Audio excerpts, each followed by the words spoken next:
आपके सामने बहुत संक्षेप से विषय रख रहा हूँ। एक आध दिन बाद और विस्तार के साथ विषय रखा जा सकता है, रखेंगे कि कहाँ तो समोशरण में प्रभु विराजमान हैं और वे केवल ज्ञान से संपन्न हैं, और समोशरण में गणधर परमेष्टि विराजमान हैं, और भी अनेक प्रकार की रिद्धिधारी आदि श्रमणों से वह सभा भरी हुई है, और स्वर्गीय अथवा चतुर्निकाय के देव देवांगनाएं भी वहाँ पर उपस्थित हैं, और दिव्य ध्वनि खिर रही है।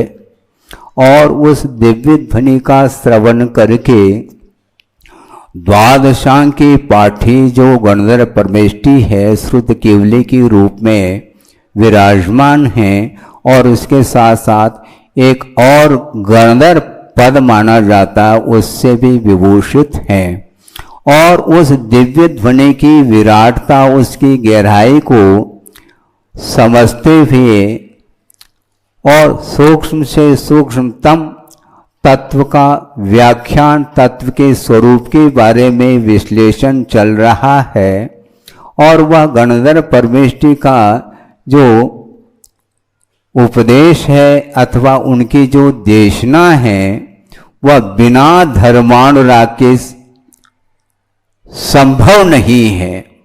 जब उनकी भूमिका में भी धर्मानुराग सामने है तो हम कहाँ लगते हैं?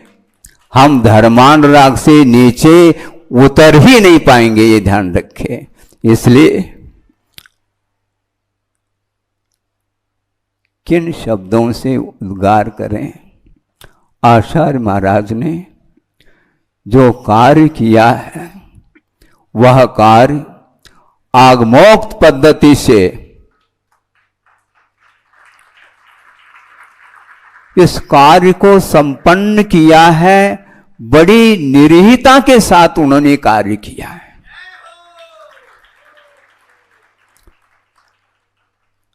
50-55 साल तक उन्होंने दीर्घकालीन आत्म साधना करते हुए मात्र भारतवर्ष के लिए नहीं, समूचे विश्व के लिए वस्तु तत्व का जो प्रकाश दिया है, वह प्रकाश न भूतो न भविष्यति।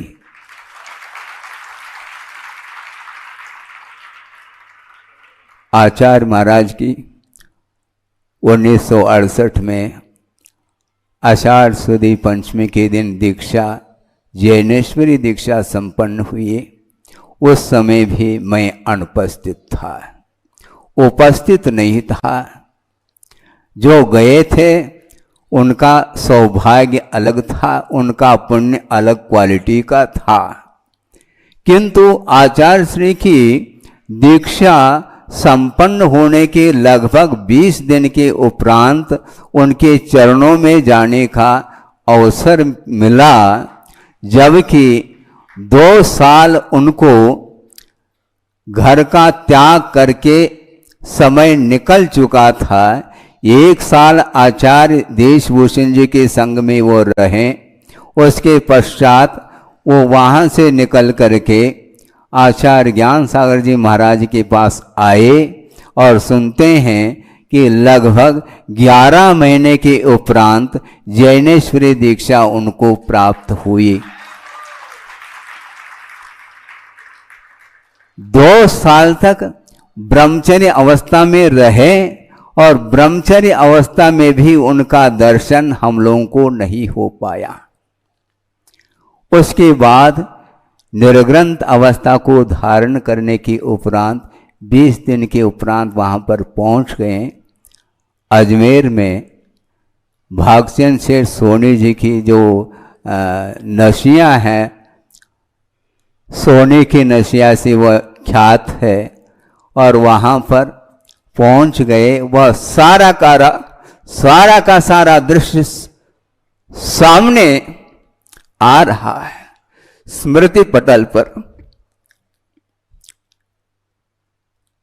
और इसके बाद उस समय आचार्य ज्ञान सागर महाराज जी का भी दर्शन मिला और लगभग 1 महीना 1.25 महीना रुक करके निकल गए, क्योंकि उम्र हमारी कम थी, लौकिक पढ़ाई चालू थी। उसके उपरांत दूसरे साल सन 69 में पुनः आना हुआ, अजमेर में ही आना हुआ, किंतु एक दूसरी कॉलोनी है केसरगंज, वहाँ पर आचार्य महाराज का चातुर्मास संपन्न हो रहा था। वहाँ पर भी आचार्य ज्ञान सागर जी का दर्शन हमें प्राप्त हुआ और आचार्य श्री का भी हुआ। उस समय मुनि अवस्था में आचार्य महाराज थे, किसी ने भी दर्शन नहीं किया होगा। आचार्य बनने के उपरांत तो आप लोगों ने दर्शन किए, किंतु मुनि अवस्था में भी हमें वह अवसर प्राप्त हुआ। उसके बाद कहने की कोई आवश्यकता नहीं है। 50-55 साल कैसे उन्होंने इस लंबे समय को कैसे व्यतीत किया है, क्योंकि गुरुदेव का बार बार कई बार प्रसंग के अनुरूप कहना रहा संघ के लिए, देखो आप लोगों का भी पुण्य है और मेरा भी पुण्य देखो, आचार्य ज्ञान सागर जी के सानिध्य में कितना समय व्यतीत मैंने किया। मुश्किल से 5 साल, जिसमें कि 1 साल ब्रह्मचर्य अवस्था में और 1 साल संलेखना के काल में, और बीच में 3 साल मिले, जिसमें आचार्य ज्ञान सागर महाराज जी ने जो पढ़ाया, उन्होंने क्या पढ़ाया और मैंने क्या समझा, ये मैं ही जानता हूँ। और आप लोग 40-40 साल, 45-45 साल सानिध्य पाने के उपरांत भी आप लोगों को विकल्प होता है, ये ठीक नहीं है। इस प्रकार उनका बार बार हम लोगों के लिए संबोधन मिलता था, किंतु उनके जो 3 साल अथवा 5 साल भी वो 500 साल से भी अधिक है, ये ध्यान रखे। और हम लोगों के लिए जो सानिध्य मिला है और 40-45 वर्ष मिलने के उपरांत भी लगता नहीं कि हम इतने दीर्घ काल गुरुदेव के चरणों में रहे, क्योंकि अपना अपना उपादान हुआ करता है। इसलिए हम ज़्यादा नहीं कहना चाहते हैं। 5-6 दिन के पूर्व में जो यह आपके सामने सुनने को और देखने को मिला, और मैं इस प्रसंग को थोड़ा सा और बढ़ा करके इस विषय को पूर्ण कर लूँ। सन 1914 में ग्रीष्म काल आचार्य महाराज का संपन्न हुआ नेमावर सिद्ध क्षेत्र में, और उसके उपरांत विहार करते करते आप ध्यान दें, वो विहार करते करते करते विदिशा पहुँचे पूरे संघ के साथ, और वर्षा योग संपन्न होने के उपरांत, अभी भी मुझे तारीख याद है, शायद भूल भी सकता हूँ, 17 नवंबर 2014, 1914 नहीं 2014, इसलिए बीच बीच में आप लोग याद दिलाएं तो ज़्यादा अच्छा, क्योंकि दिमाग काम नहीं कर रहा है। 1914 नहीं, 2014 में ग्रीष्म काल में नेमावर में उन काल व्यतीत करके विदिशा की ओर विहार करके वहाँ पर वर्षा योग संपन्न किया, और उस वर्षा योग के संपन्न होने के उपरांत 17 नवंबर 2014 को हमारे लिए आदेश मिला कि आपको थोड़े दिन के लिए, हाँ, और क्या मैं जो कह रहा हूँ, कुछ समय के लिए बाहर जा कर के भी अनुभव कर लेना चाहिए, ऐसे कुछ शब्दों के प्रयोग उन्होंने किए थे। और उनके आज्ञा के अनुरूप 2014 निकल करके 2015 में इंदौर में चातुर्मास संपन्न हुआ, 2016 में बागीदोरा में हुआ, 2017 में अशोकनगर, और 2018 में सतना में वर्षा योग संपन्न हुआ। उसी समय आचार्य महाराज सतना से बहुत करीब थे। खजुराहो में वो वर्षा योग संपन्न कर रहे थे और उनके संग में योग सागर जी आदि सारे श्रमण संघ वहाँ पर उनके साथ था। और वर्षा योग संपन्न होने के उपरांत मन में भाव आया, आचार्य महाराज पास में हैं, जाने का मन तो था लेकिन बिना आज्ञा के थोड़ी जा सकते हैं। हम लोगों ने संकेत मंगवाया कि महाराज आपके आज्ञा के अनुरूप वर्षा योग संपन्न हुआ है, अब आगे के लिए हम प्रतीक्षा में हैं आपके संकेत के लिए। तो उन्होंने ये शब्द बोला, मैं जा रहा हूं, पीछे पीछे आ जाना। मैं जिधर जा रहा हूं पीछे पीछे आ जाना। वह इसलिए इस प्रसंग को रखा। उसी प्रकार मैं गंज बासोदा से पीछे पीछे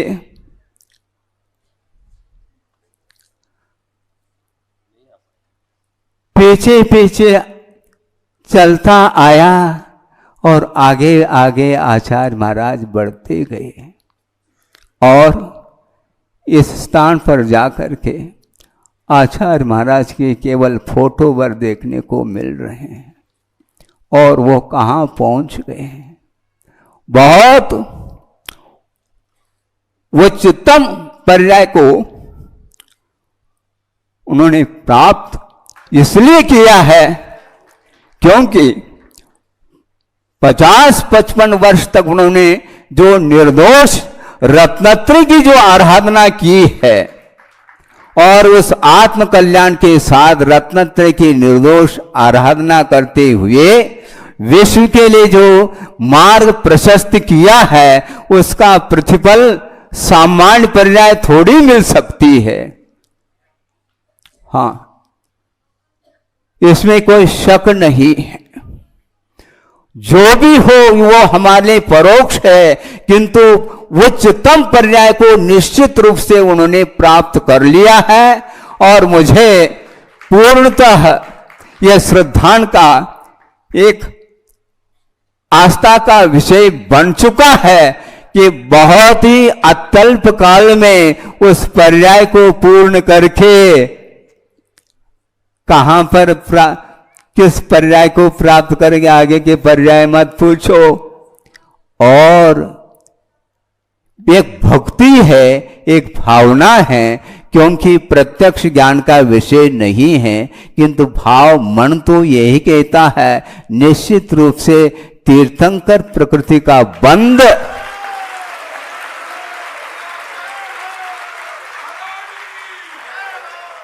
मैं इसलिए कहना चाहता हूं, बड़े साहस के साथ कहना चाहता हूं कि एक यशोधर मुनि महाराज के ऊपर श्रेणिक ने एक महान उपसर किया। उसके उपरांत उस अज्ञान दशा में उपसर करने के उपरांत जब ध्यान से निवृत्त होते हैं यशोधर महाराज, उस समय चेलना रानी और श्रेणिक दोनों पहुंचे हैं और अपने किए हुए अनर्थों को सामने रखा और नमोस्तु किया। तो दोनों के लिए साम्य भाव के साथ उन्होंने धर्म वृद्धि का आशीर्वाद दिया। उसके फल स्वरूप जो उनके अंदर श्रेणी के अंदर जो पश्चाताप रूपी अग्नि झुलसने लगी और उसके फल स्वरूप मिथ्यात्व के साथ उन्होंने जो नरकाई का बंद किया था वो तो अपनी जगह है। इसके उपरांत पवित्र परिणाम होने के फल स्वरूप षोडशकारण भावना के माध्यम से उन्होंने सम्यक दर्शन को भी प्राप्त कर लिया और सम्यक दर्शन को क्षय के रूप में भी परिवर्तित किया और साथ साथ तीर्थंकर के पाद मूल में षोडशकारण भावना के माध्यम से तीर्थंकर प्रकृति के उज्ज्वल परिणाम उनके अंदर हुए। कौन है वो श्रेणिक है, अविरति है, असंयमी है। और कहां तो ये स्थिति है श्रेणिक की, और इधर आचार्य महाराज ने जो 50-55 साल तक जो सच्चे देव गुरु शास्त्र की आराधना करके, चतुर्विध संघ का निर्माण करके, और समाज के लिए ही नहीं पूरे देश और राष्ट्र के लिए, विश्व के लिए जो अहिंसा का जो स्वरूप है, मोक्ष मार्ग का जो स्वरूप है, उसको प्रशस्त बनाते हुए वो इस कार्य को उन्होंने संपन्न किया है। हमारे पास शब्द नहीं और न समय है, इसलिए उनके चरणों में इतना ही भाव व्यक्त करना चाहता हूँ।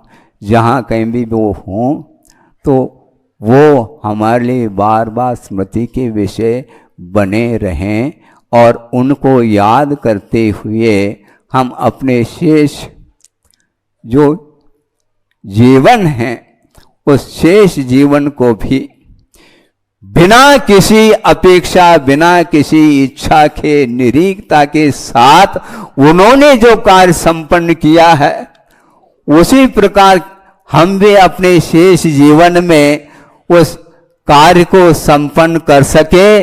इस प्रकार उनके चरणों में हम भावना, भक्ति और प्रार्थना करते हैं, प्रभु हमारे लिए उसी प्रकार शक्ति प्रदान करे, क्योंकि भावना भी अपने आप में सिद्धांत तक ले जाने वाली भावना मानी जाती है। इसलिए हम गुरु से और प्रभु से प्रार्थना करते हैं कि थोड़ा सा जीवन बचा है, और उसको उसी प्रकार जो उन्होंने कार्य किया है निरीता के साथ, उसी प्रकार निरीता के साथ हम रत्नत्र की आराधना करते हुए इस पार्थिव शरीर का विसर्जन कर सकें। इस पवित्र भावना के साथ अहिंसा परमो धर्म की जय। आचार्य प्रवर श्री विद्यासागर जी मुनि महाराज की जय।